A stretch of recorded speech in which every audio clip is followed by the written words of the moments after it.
Question number 41 है, यदि teacher is equal to VGCEJGT लिखा जाता है तो स्टूडेंट कैसे लिखा जाएगा बोल रहे हैं। तो सबसे पहले हम यहाँ पे क्या समझेंगे, टीचर को इस फॉर्म में किस प्रकार से लिखा गया है। तो टी है, टी को क्या लिखा गया है, V लिखा गया है, और E को लिखा गया है G थोड़ा छोटा छोटा लिखते हैं। टी को क्या लिखा गया है, V, E को लिखा गया है G, फिर है A को क्या लिखा गया है, C लिखा गया है, तीसरे नंबर पे C है, फिर C के प्लेस पे क्या लिखा गया है, E, C, और H के प्लेस पे G है। तो ये कैसे लिखा हुआ है, टी के बाद क्या आता है, U, फिर भी आता है, तो यहाँ पे +2 हुआ, +2। E के बाद FG, यहाँ पे भी +2 है। A के बाद BC +2, मतलब ये सब +2 है। C के बाद E भी +2 है, H के बाद J लिखा है, ये भी +2 है, E के बाद G +2, और R के बाद T लिखा हुआ है, R के बाद ST +2, मतलब सारे +2 के फॉर्म में लिखे हुए हैं। तो इसी प्रकार से क्या करेंगे, हम स्टूडेंट को भी लिख लेते हैं। S, T के बाद U +2, T के प्लेस पे क्या आएगा, V आएगा, U के प्लेस पे U के बाद क्या आता है, V, फिर W, तो यहाँ पे W ले लेंगे, STUD, D का +2 क्या हो जाएगा, EF हो जाएगा, F, फिर है E का क्या है, E का G, N के बाद क्या आता है, OP, +2 करेंगे तो P लेंगे, फिर T है तो T का यहाँ पे V हो जाएगा। इस प्रकार से क्या हो गया, UVWF,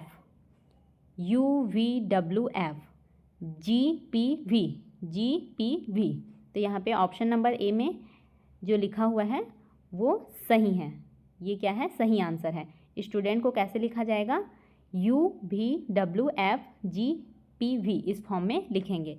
यहाँ पे बस इसको समझना है, उसके बाद जैसे यहाँ पे लिखे हैं उसी प्रकार से इसको भी लिखना है।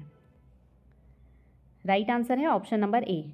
नेक्स्ट देखते हैं, अभी थोड़ा समय लेकर समझ रहे हैं,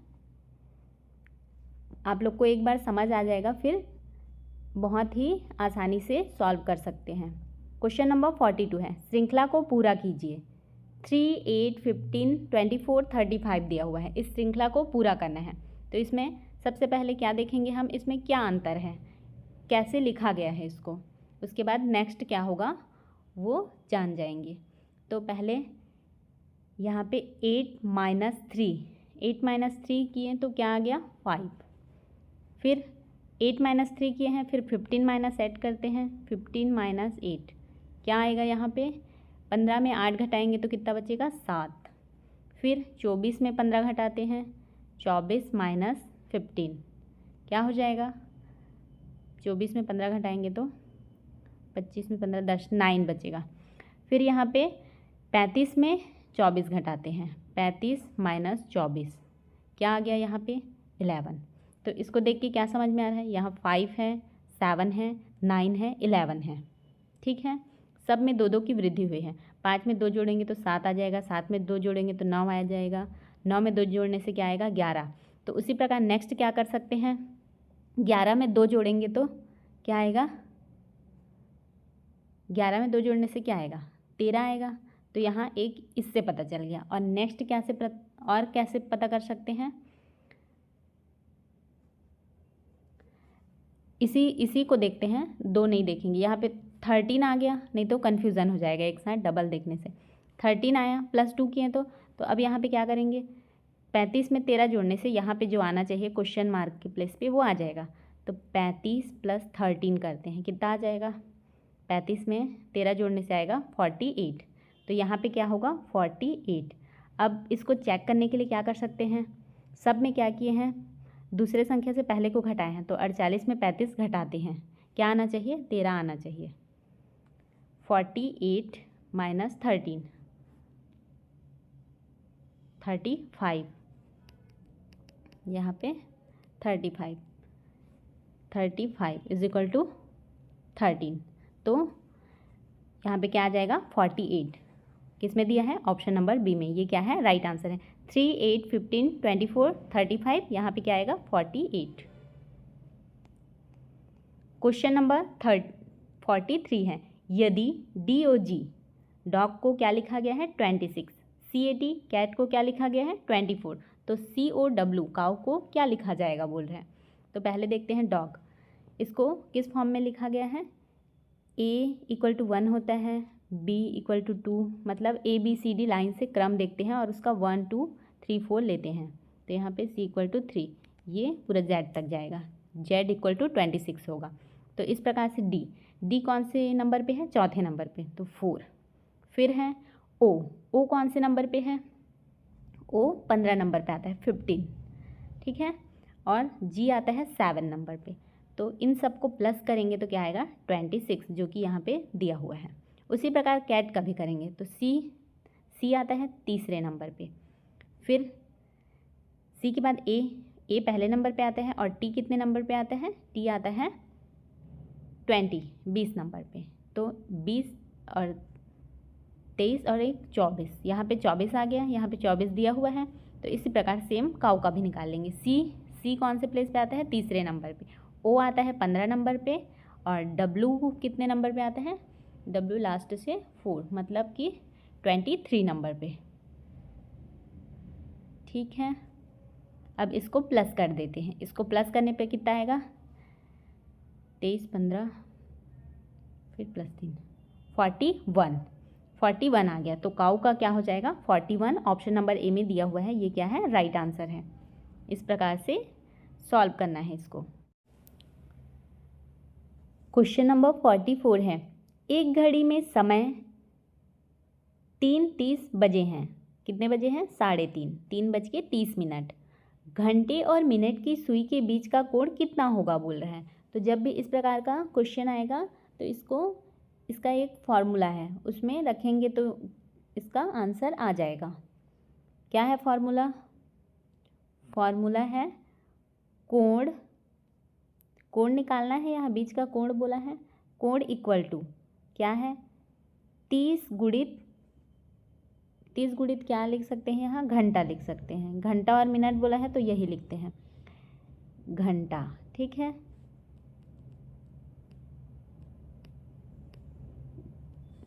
तीस गुणित घंटा माइनस क्या करना है? 5.5 मिनट, ये मिनट है, m को मिनट, ठीक है। इस फॉर्मूला में रखेंगे। यहाँ पे समय दिया हुआ है तो क्या करेंगे? 30 गुणित कितना दिया है? 3 दिया हुआ है, 3 घंटा है, ये 3 बजा है, मतलब गुणित 3 करेंगे। फिर माइनस 5.5 मिनट कितना है? ये मिनट होता है, तो मिनट क्या है? मिनट भी 30 है, तो यहाँ पे क्या करेंगे? गुणित 30, ठीक, ये हो गया। 30 गुणित 3 करेंगे तो कितना आएगा? 3 3 9 0, 90 आएगा। माइनस इसको करेंगे 5.5 गुणित 30 करेंगे तो कितना आ जाएगा? 165, ठीक है। अब 90 में 165 जाएगा तो कितना बचेगा? ये सब में मॉड लगा हुआ है, कितना आएगा? 75। तो कितना आ गया? दोनों के बीच का कोण 75। इस प्रकार से निकालना है, इसको याद रखना है, तब निकाल सकते हैं आसानी से। तो इसका राइट आंसर क्या हो गया? Option number A 75। सिंपल सा है, 3 है तो इसको 30 से गुणा करना है, 3 गुणित 30, ठीक है। 30 से यहाँ पे 4 रहेगा तो 4 गुणित 30 करेंगे, ये याद रखना है। और फिर माइनस 5.5 और जितना मिनट रहेगा उसको गुणा कर देंगे। अगर यहाँ पे 40 रहता तो 5.5 गुणित 40, ये उस फॉर्मूला को याद रखना है, उसी के हेल्प से इसका आंसर आएगा। नेक्स्ट क्वेश्चन है, यदि किसी कूट भाषा में PEN = QFO लिखा हुआ है, तो BOOK बुक का कूट क्या होगा बोल रहे हैं। इसको कैसे सॉल्व करेंगे, इसको सॉल्व करते हैं। PEN इक्वल टू क्या लिखा है, Q लिखा है, QFO मतलब P के बाद क्या आता है, P के बाद Q आता है, जस्ट बाद E के बाद F आता है, EF, N के बाद O आता है, तो एक लेटर +1 लिखा हुआ है, ठीक है। तो यहाँ पे उसी प्रकार क्या कर लेंगे, बुक का BOOK, ठीक है। B के बाद क्या आता है, B के बाद आता है C, O के बाद क्या आता है, O के बाद यहाँ पे O के बाद NOP आता है, O के बाद P, तो यहाँ पे दोनों प्लेस पे P हो जाएगा। और क्या दिया हुआ है, K के बाद आता है L, तो यहाँ पे L हो जाएगा। CPPL किस में है, ऑप्शन नंबर ए में, CPPL, तो बुक का कूट क्या हो जाएगा, CPPL। +1 दिया हुआ है यहाँ पे, सभी में +1 लेना है। क्वेश्चन नंबर 46 है, निम्नलिखित में विषम ऑड वन आउट चुने बोल रहे हैं। इसमें से विषम त्रिभुज, वर्ग, वृत्त और आयत दिया हुआ है, तो इसमें से सबसे अलग कौन सा है, विषम पूछा है। त्रिभुज क्या है, त्रिभुज 3 भुजा होता है इसमें, ठीक है। वर्ग, ये वर्ग है, वृत्त है, ये वृत्त है, आयत, ठीक है। तो इसमें से सबसे अलग कौन सा है, सब में भुजा है, किस में नहीं है, वृत्त में, तो इसमें से ऑड कौन सा हो जाएगा, वृत्त, option number C. Question number 47 है, श्रृंखला को पूरा कीजिए, ADGJM, नेक्स्ट क्या होगा बोल रहे हैं। तो इसको कैसे सॉल्व किए हैं, ए दिया हुआ है, फिर D मतलब कि +3 है, A के बाद क्या आता है, B और C को छोड़ के सीधा क्या दिया है, D दिया है, ठीक है, मतलब +3 है ये। नेक्स्ट देखते हैं, D के बाद क्या दिया है, D के बाद G, तो D के बाद EFG, यहाँ पे भी +3 है। G के बाद J है, G के बाद क्या आता है, HIJ, ठीक है, तो यहाँ J दिया हुआ है, मतलब कि यहाँ पे भी +3 है। J के बाद M, J के बाद क्या आता है, KLM, मतलब +3, ठीक है। अब M के बाद क्या करेंगे, M के बाद भी +3 करेंगे, तो M के बाद NO को छोड़ के P, +3 मतलब P, ठीक है। तो यहाँ पे क्या आ जाएगा, P आ जाएगा। ऑप्शन नंबर बी क्या है, राइट आंसर है P। इस प्रकार से लेना है। A के बाद D दिया है मतलब +3, D के बाद G +3, G के बाद J +3, J के बाद M +3, तो M के बाद +3 करेंगे तो क्या आ जाएगा, P आ जाएगा। तो इस प्रकार से इसका राइट आंसर क्या हो गया, option number B, P। Question number 48 है, यदि सभी गुलाब फूल हैं, सभी गुलाब, जितने भी गुलाब हैं वो क्या हैं, फूल हैं बोल रहे हैं, तथा कुछ फूल सुगंधित हैं, तो सही निष्कर्ष क्या होगा बोल रहे हैं। सही निष्कर्ष क्या होगा, सभी गुलाब सुगंधित हैं, ये नहीं होगा क्योंकि यहाँ पे कुछ फूल सुगंधित हैं बोला है। कुछ गुलाब सुगंधित हो सकते हैं बोल रहे हैं, सही है, क्योंकि क्या बोला है, सभी गुलाब फूल हैं और कुछ फूल सुगंधित हैं, मतलब कि क्या हो सकता है, कुछ गुलाब सुगंधित हो सकता है। कोई भी गुलाब सुगंधित नहीं है, गलत है। सभी फूल गुलाब है बोला है, ये भी गलत है। सभी फूल गुलाब है बोला है, सभी गुलाब फूल हैं दिया हुआ है यहाँ पे, ना कि सभी फूल गुलाब हैं दिया हुआ है। तो इसमें से option number B right answer है, कुछ गुलाब सुगंधित हो सकते हैं। क्वेश्चन नंबर 49 है, एक व्यक्ति उत्तर की ओर 10 मीटर चलता है, एक व्यक्ति है वो उत्तर की ओर 10 मीटर चला है, ये उत्तर है, कितना मीटर चला है, 10 मीटर, ठीक है। फिर दाएं मुड़ेगा मतलब इधर, ठीक है, कितना चला है, फिर दाएं मुड़कर 10 मीटर चलता है, फिर यहाँ पे भी 10 मीटर चला है, फिर दाएं मुड़कर, अब फिर से दाएं मुड़ा मतलब इधर आने का वो, ठीक है, यहाँ पे भी 10 मीटर चलता है। अब वह प्रारंभिक स्थान से किस दिशा में है, वो गया इधर 10 मीटर, फिर यहाँ 10 मीटर गया, फिर रिटर्न आ गया, मतलब यहीं पे आ गया वो, इसी प्लेस पे, बट पहले यहाँ था और अभी कहाँ पे है, अभी वो उत्तर की ओर चला था, फिर दाएं मुड़कर वो किधर आ गया,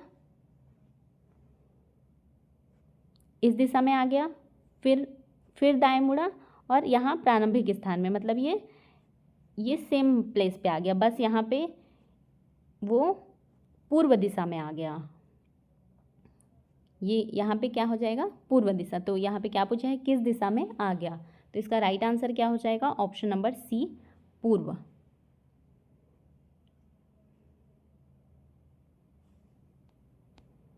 क्वेश्चन नंबर 50 है, यदि a = 1, b = 2, c = 3 है तो LOGIC का मान होगा बोल रहे हैं। तो सिंपल है, निकाल लेते हैं। L कितने नंबर पे आता है,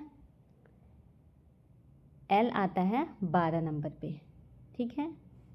O कितने नंबर पे आता है, O का 15, याद रखना, ये बहुत बार हर क्वेश्चन में O रहता ही है, 15। फिर G, याद तो सभी को रखना है, अगर याद नहीं है तो एक बार इसको लिख लेना है, A = 1, B = 2, C ऐसे करके Z तक लिख सकते हैं, उससे क्या होगा, मिस्टेक नहीं होगा। फिर G कौन से नंबर पे आता है, G आता है 7 नंबर पे। G कितने नंबर पे आता है, 7, G = 7 लिखते हैं। फिर I आता है, I कितने नंबर पे आएगा,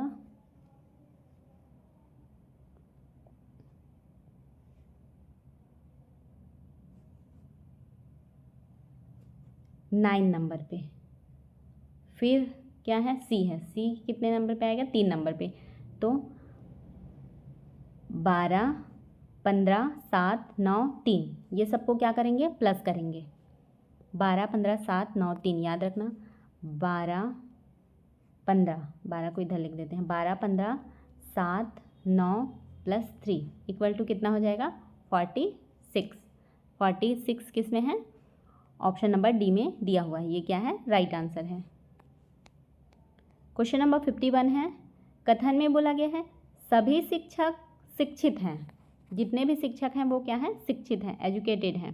कुछ शिक्षित लेखक हैं, मतलब कुछ जो शिक्षित हैं वो क्या है, लेखक हैं। तो इससे निष्कर्ष क्या निकलता है, कुछ शिक्षक लेखक हैं, सभी लेखक शिक्षक हैं। तो यहाँ पे कुछ शिक्षक लेखक हैं बोल रहे हैं, तो ये बट यहाँ पे क्या बोला गया है, कुछ शिक्षित बोला गया है, मतलब ये नहीं होगा। सभी लेखक शिक्षक हैं, ये भी नहीं होगा, सभी लेखक शिक्षक नहीं हैं, सिर्फ कुछ शिक्षित लोग लेखक हैं बोल रहे हैं, मतलब ये दोनों निष्कर्ष नहीं काम करेगा। केवल 1, केवल 2, 1, 2 कोई नहीं। तो इसका राइट आंसर क्या हो जाएगा, ऑप्शन नंबर डी, कोई भी नहीं। क्वेश्चन नंबर 52 है, 52 में क्या बोला गया है, यदि 15 मार्च 2026 रविवार है तो 15 अप्रैल 2026 कौन सा दिन होगा। इसको कैसे सॉल्व करते हैं, बहुत ही सिंपल है। सबसे पहले क्या देखेंगे, 15 मार्च 2026, ठीक है। 15 मार्च 2026 से 15 अप्रैल 2026 तक टोटल कितना दिन है, तो टोटल है 31 दिन, ठीक है, टोटल 31 दिन। क्योंकि मार्च क्या है, मार्च ये 15 मार्च से 15 अप्रैल मतलब एक मंथ होगा, लेकिन मार्च क्या है, 31 का महीना है, इसलिए 30 दिन ना होकर 31 डेज हो रहा है, ठीक है। 31 दिन हुआ 15 मार्च से 15 अप्रैल, सबसे पहले यही देखना होता है जो भी रहेगा क्वेश्चन में। फिर 31 को क्या करेंगे, 7 से भाग देंगे। क्यों देंगे, क्योंकि एक मंथ में मतलब क्या होता है, 7 दिन बराबर एक हफ्ता होता है, एक वीक होता है, तो इसको इससे डिवाइड कर देंगे। तो यहाँ पे क्या आ जाएगा, 31 को 7 से 4 आएगा और 3 बचेगा। तो एक बार करके बताती हूँ, 31 7 चौक क्या होता है, 28 होता है, ये आ गया।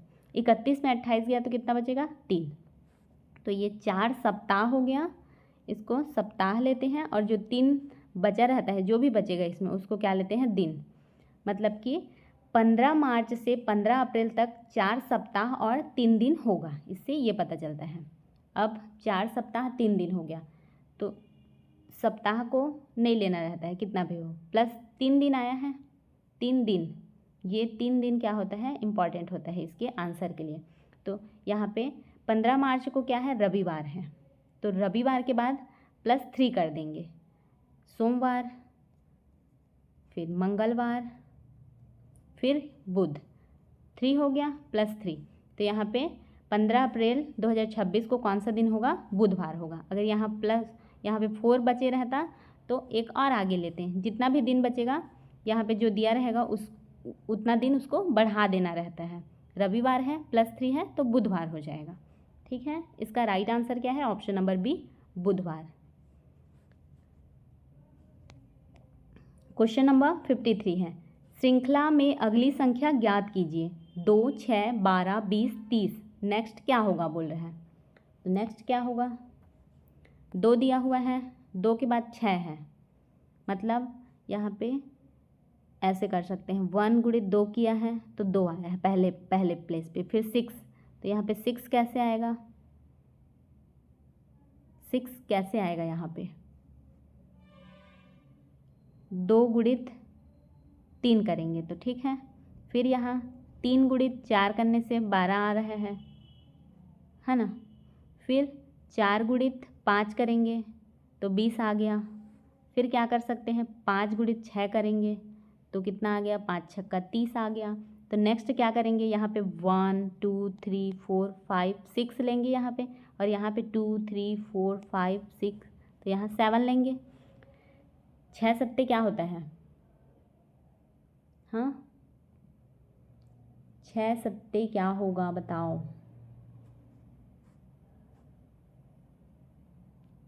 42। तो यहाँ पे 42 आ गया, इस प्रकार से निकाल सकते हैं। ठीक है, 42 किस में दिया हुआ है?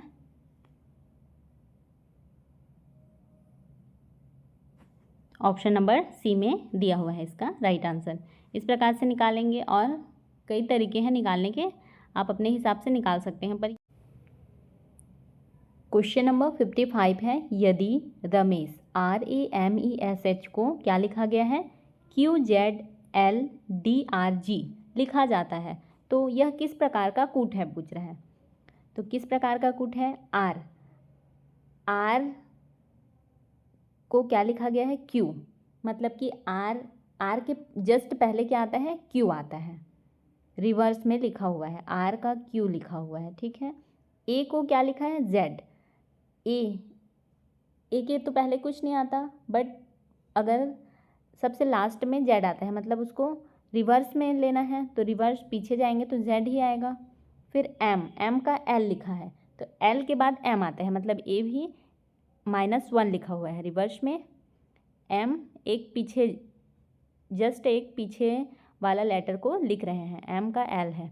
उसी प्रकार E का D है, तो D के बाद E आता है, R के बाद S आता है, G के बाद H आता है, मतलब एक लेटर पीछे को लिखा गया है। तो इसका मतलब क्या है? प्रत्येक अक्षर +1 है, प्रत्येक अक्षर -1 है। वैकल्पिक और उल्टा क्रम, उल्टा क्रम नहीं बोल सकते, इसको क्या बोलेंगे? प्रत्येक अक्षर -1 बोलेंगे, क्योंकि एक कम है। ठीक है, एक जस्ट पीछे का लिखा हुआ है। ऑप्शन नंबर 20 का राइट आंसर है। नेक्स्ट क्वेश्चन है, निम्न कथनों पर विचार कीजिए बोल रहा है। पहला कथन क्या है? प्रत्येक वर्ग एक आयत है, प्रत्येक वर्ग एक आयत है बोल रहे हैं। इसकी चारों भुजाएं बराबर होती हैं वर्ग की, और आयत का क्या होता है? आमने सामने की भुजा बराबर होती है। ठीक है, तो इसको प्रत्येक वर्ग एक आयत है बोल सकते हैं। प्रत्येक आयत एक वर्ग है, प्रत्येक आयत एक वर्ग है ऐसा नहीं हो सकता, क्योंकि इसकी चारों भुजाएं बराबर होती हैं वर्ग की। तो पहला कथन सही है, दूसरा सही नहीं है, तो इसमें सही विकल्प चुनिए बोल रहे हैं। तो सही विकल्प क्या हो जाएगा? केवल एक सही है, दोनों सही नहीं है। ठीक है, ऑप्शन नंबर ए इसका राइट आंसर है। नेक्स्ट क्वेश्चन क्या है? यदि 7 व्यक्ति किसी कार्य को 12 दिन में पूरा करते हैं, 7 व्यक्ति किसी कार्य को कितने दिन में पूरा करते हैं? 12 दिन में, तो वही कार्य 14 व्यक्ति कितने दिन में पूरा करेंगे बोल रहे हैं। तो इसको, इस प्रकार के क्वेश्चन को कैसे सॉल्व करते हैं? 7 व्यक्ति हैं और 12 दिन में कंप्लीट कर रहे हैं, तो जबकि 14 व्यक्ति रहेंगे तो कितने दिन में पूरा करेंगे? तो इसको क्या करते हैं, मतलब इसका फॉर्मूला पहले बता देती हूँ। फॉर्मूला क्या है? व्यक्ति, ठीक है, व्यक्ति, यहाँ पे व्यक्ति दिया हुआ है तो व्यक्ति लिखते हैं, व्यक्ति गुणित क्या करेंगे? दिन करेंगे। व्यक्ति और दिन दिया है, बराबर यहाँ कांस्टेंट। ठीक है, सी लिख देते हैं। तो कितने व्यक्ति हैं? 7, गुणित कितने दिन में कार्य कर रहे हैं? 12 दिन, बराबर 14 गुणित क्या हो जाएगा यहाँ पे, ठीक है। 14 व्यक्ति कितने दिन में पूरा करेंगे, दिन नहीं दिया है, ये निकालना है हमको। तो क्या करेंगे, 12 सत्ते कितना होता है, 84। 84 बराबर 14 गुणित क्वेश्चन मार्क है। तो अब हमको क्वेश्चन मार्क निकालना है, तो question mark is equal to लिखते हैं। क्वेश्चन मार्क इक्वल टू क्या हो जाएगा, 84, और ये इधर आएगा तो क्या हो जाएगा, डिवाइड में हो जाएगा। 84 को 14 से भाग देंगे तो कितना बचेगा, 6, ठीक है। तो ये आ गया 6 दिन। इस प्रकार से इस फॉर्मूला को याद रखना है। क्या करेंगे, 7 गुणित 12 की है, एक बार फिर से बता देती हूँ, इज इक्वल टू 14 गुणित क्वेश्चन मार्क। ये क्वेश्चन है, बस क्वेश्चन जैसे है उसी को लिख देना है और इसको सॉल्व करेंगे। ये दोनों को गुणा करेंगे, फिर इसको इधर लाएंगे तो 84 इसको डिवाइड में आ जाएगा, ये बराबर 6 आ गया। तो आ गया आंसर आसानी से 6 दिन। ऑप्शन नंबर बी में दिया हुआ है। 14 व्यक्ति 6 दिन में उस काम को कंप्लीट कर लेंगे। क्वेश्चन नंबर 58 है, निम्नलिखित में से कौन सी संख्या श्रृंखला का पालन नहीं करती है, बोल रहे हैं। 5, 10, 20, 35, 55 और 80 दिया हुआ है। तो ये कौन सी संख्या है जो श्रृंखला का पालन नहीं कर रही। 5 दिया है, 5 गुणित 2 किए हैं तो 10 आ गया है, ठीक है। गुणित 2 किए हैं, फिर 10 गुणित 2 करने से 20 आया है, ठीक है। यहाँ पे भी 2 का गुणा हुआ है, तो 20 गुणित भी 2 करेंगे, 20 गुणित 2 करेंगे तो क्या आना चाहिए, 40। बट यहाँ पे 40 नहीं आया है, मतलब 35 क्या किया है, श्रृंखला का पालन नहीं किया है। और आगे ये भी नहीं किया है 55, मतलब इसका राइट आंसर क्या हो जाएगा, ऑप्शन नंबर बी। 35 बी में दिया हुआ है, ये क्या है, राइट आंसर है। 35 श्रृंखला का पालन नहीं कर रही है। क्वेश्चन नंबर 59 है, यदि कमल मोहन से लंबा है। कमल क्या है, मोहन से लंबा है, मतलब मोहन छोटा हो गया और कमल लंबा हो गया, ठीक है। अब मोहन रवि से लंबा है। अब यहाँ पे एल लिख दी हूँ, ये कमल क्या है, लंबा है, उसके नीचे लिखेंगे मोहन से लंबा है, मोहन से लंबा है, ठीक है। अब मोहन रवि से लंबा है, मोहन किससे लंबा है, रवि से, ठीक है। तो सही निष्कर्ष होगा, मतलब सबसे लंबा कौन है, कमल है, ये बीच का है, और रवि सबसे छोटा है, ठीक है। ये याद रखना है, कमल सबसे लंबा है। अब देखते हैं निष्कर्ष। रवि सबसे लंबा है बोल रहे हैं, सही है, रवि सबसे लंबा है। सॉरी, रवि क्या है, सबसे छोटा है, कमल सबसे लंबा है, कमल सबसे लंबा है, ये बी नंबर सही है। मोहन सबसे छोटा है, नहीं, ये तो बीच का है, इससे छोटा भी है रवि, ठीक है। निष्कर्ष नहीं निकाला जा सकता, गलत है, मतलब राइट आंसर क्या हो जाएगा, ऑप्शन नंबर बी, कमल सबसे लंबा है, फिर मोहन है, फिर उसके बाद लास्ट में कौन है, रवि। क्वेश्चन नंबर 60 है, एक कक्षा में 40 विद्यार्थी हैं। कितने विद्यार्थी हैं, 40। उनमें से 25 हिंदी, 18 अंग्रेजी तथा 8 दोनों विषय पढ़ते हैं। 40 विद्यार्थी हैं, उनमें से 25 स्टूडेंट क्या पढ़ते हैं, हिंदी, और 18 अंग्रेजी तथा 8 विद्यार्थी हैं जो दोनों विषय को पढ़ते हैं। केवल हिंदी पढ़ने वाले विद्यार्थियों की संख्या कितनी है, बोल रहे हैं। तो केवल हिंदी पढ़ने वाले विद्यार्थी की संख्या कैसे निकालेंगे, केवल हिंदी, ठीक है, शॉर्ट में लिखते हैं। तो यहाँ पे हिंदी पढ़ने वाले कितने हैं, हिंदी पढ़ने वाले उनमें से 25, तो 25 हिंदी पढ़ने वाले हैं, ठीक है। माइनस क्या करेंगे, दोनों विषय पढ़ने वाले, मतलब ये हिंदी और इंग्लिश दोनों पढ़ रहे हैं ना, इसलिए इसको हिंदी वाले में माइनस करेंगे। तो 25 माइनस 18 करने से कितना आ जाएगा, 17। तो केवल हिंदी पढ़ने वाले कितने हो जाएंगे, 17। ऑप्शन नंबर बी में दिया हुआ है, ये क्या है, राइट आंसर है। नेक्स्ट क्वेश्चन है, शैक्षिक एवं सामान्य चेतना, एजुकेशनल एंड जनरल अवेयरनेस। इससे हम लोग आगे के क्वेश्चन देखेंगे इस टॉपिक से। क्वेश्चन नंबर 61 है, राष्ट्रीय शिक्षा नीति NEP 2020 का प्रमुख उद्देश्य क्या है। क्या है, केवल बोर्ड परीक्षा में सुधार करना, रटने पर आधारित शिक्षा को बढ़ावा देना, समग्र कौशल आधारित एवं बहुविषयक शिक्षा को बढ़ावा देना, केवल उच्च शिक्षा पर ध्यान देना।